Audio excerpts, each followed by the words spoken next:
किसी समय एक शेर अपने बच्चे के साथ सो रहा था। तभी एक चुड़ैल की नजर उन पर पड़ती है।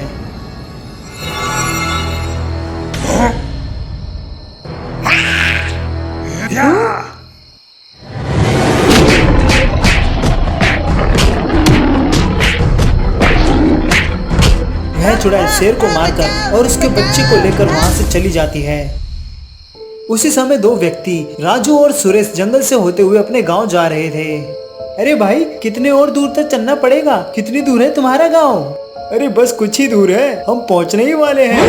तभी वो देखते हैं कि उनकी तरफ एक शेर भागता हुआ आ रहा है। अरे भाई, ये शेर तो हमारी तरफ ही आ रहा है। तो फिर खड़े क्यों, भागो।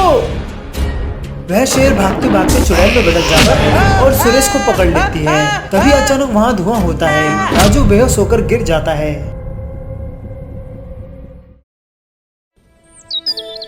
जब सुबह राजू की आंखें खुलती है तो अपने सामने सुरेश की लाश देखकर डर जाता है और वहाँ से भाग जाता है।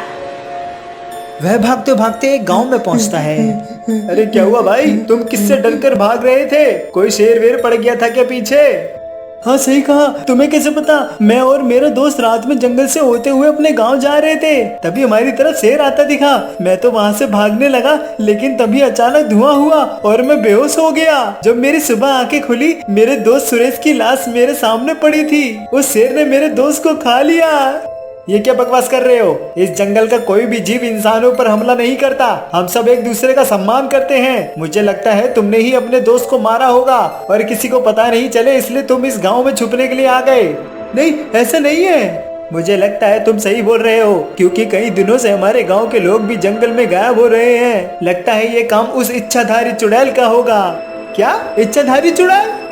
हाँ, वो चुड़ैल तरह तरह का भेष बनाकर अपना शिकार करती है। हमें इसकी जांच करनी चाहिए। आज ही शाम को हम दूसरे गांव से एक बाबा को बुलाकर जंगल में इसकी जांच करने के लिए भेजेंगे। शाम होते ही बाबा और शिकारी जंगल जाते हैं। थोड़ी देर चलते ही उन्हें जमीन पे पड़ी हुई सुरेश की लाश मिलती है, जिन्हें कुछ जानवर खा रहे होते हैं। वह दोनों उसे देखकर समझ जाते हैं कि इसे शेर ने नहीं बल्कि किसी और ने मारा है, जो जानवर है ही नहीं। फिर वो दोनों आगे बढ़ जाते हैं। वह इच्छाधारी चुड़ैल मेरे बच्चे को उठाकर ले गई और वो मेरा भेष बदलकर मनुष्य के साथ साथ सभी जीवों की हत्याएं कर रही है। वो पूरे जंगल में तबाही मचा रही है। बड़ी मुश्किल से मनुष्य और जंगल के जीवों में मित्रता हुई थी, लेकिन अब शिकारी मेरी जान के पीछे पड़े हैं। हमें जल्द ही इस इच्छाधारी चुड़ैल को सबके सामने लाना होगा और मेरे बच्चे को उससे छुड़ाना होगा, वरना मनुष्य और जानवर फिर से एक दूसरे के दुश्मन बन जाएंगे। इतना कहते ही वहाँ शिकारी और बाबा आ जाते हैं। शेर को लगता है कि वो दोनों उसे मारने आए हैं। सभी हमला करो इन पे। बाबा तुरंत जानवरों से बचने के लिए मंत्र पढ़ता है और खुद को पिंजरे में बंद कर लेता है, जिससे सभी जानवर उसे छू भी नहीं पाते।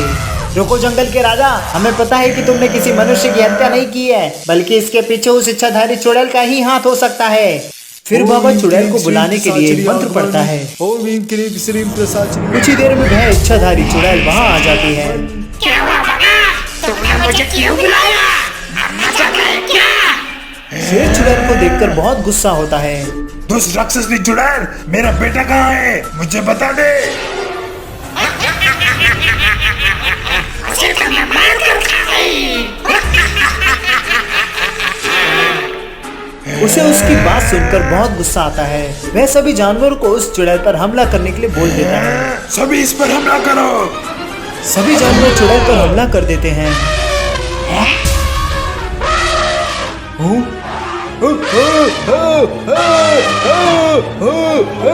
बचाओ!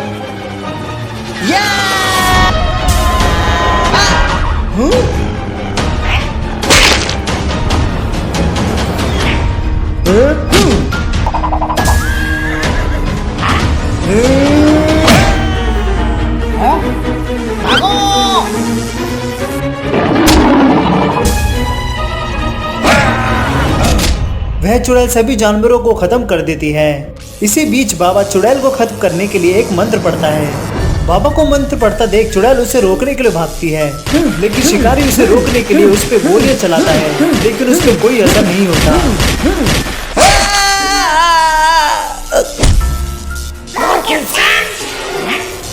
तभी तांत्रिक का मंत्र पूरा होता है, जिससे उसके हाथ में जादुई राख आ जाती है। अब ये तेरा अंतिम समय है इच्छाधारी चुड़ैल। नहीं, ये तो शुरुआत है। तभी वह शेर उस पर फिर से हमला कर देता है। जल्दी करो। यह सही मौका देखकर बाबा उस पर राख फूंक देता है, जिससे चुड़ैल जलकर नष्ट होने लगती है।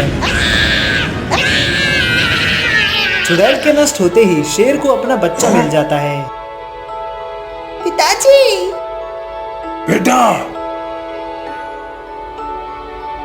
और ये कहानी यहीं खत्म होती है।